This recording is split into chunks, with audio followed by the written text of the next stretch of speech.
Hi, നമ്മൾ ഇന്ന് കാണുന്നത് പ്രീമിയം ക്വാളിറ്റിയിൽ വന്നിട്ടുള്ള ഒരു സ്വെറ്റഡ് കുർത്തിയാണ്. നല്ല ഭംഗിയില്ലേ കാണാൻ. ഇത് എനിക്ക് രണ്ട് സൈഡിലും പോക്കറ്റ് വന്നിട്ടുണ്ട്. യോക്ക് പോർഷനിൽ ഷോ ബട്ടൺ ഒക്കെ വന്നിട്ടുണ്ട്. സ്ലീവ് വരുന്നത് എൽബോയ് ആണ്. ഇതിലൊരു കട്ടിംഗ് ഒക്കെ കൊടുത്തിട്ടുണ്ട്. ചെറിയ ചെറിയ ഒരു പ്രിന്റ് വന്നിട്ടുണ്ട്. ഇക്കത്ത് പോലത്തെ ഒരു ചെറിയൊരു പ്രിന്റ് വന്നിട്ടുണ്ട്. സ്ലിറ്റഡ് ആണ്. ലൈനിങ് ഇല്ല കേട്ടോ, ലൈനിങ് വരുന്നില്ല. പക്ഷെ നമുക്ക് വെയർ ചെയ്യാൻ ഭയങ്കര കംഫോർട്ടാണ്. പ്രീമിയം ക്വാളിറ്റിയിൽ വന്നിട്ടുള്ള ഒരു കുർത്തിയാണിത്. ഇത് പ്രൈസ് വരുന്നത് 899 ആണ്. എല്ലാണ് ലാർജ് സൈസാണ് നമുക്ക് വന്നേക്കുന്നത്. ഇതിന്റെ 5 കളർ ചാർട്ടാണ് വന്നേക്കുന്നത്. നമുക്ക് ഓരോന്നായിട്ട് കാണാം.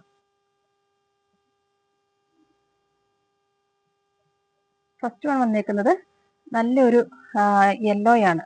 ഒരു എന്താ പറയാ, നല്ലൊരു മസ്റ്റേർഡ് യെല്ലോ അല്ല, അതിനേക്കാളൊക്കെ നല്ല ഭംഗിയുള്ളൊരു യെല്ലോ ആണ്. ഒരു golden yellow, coffee brown, green.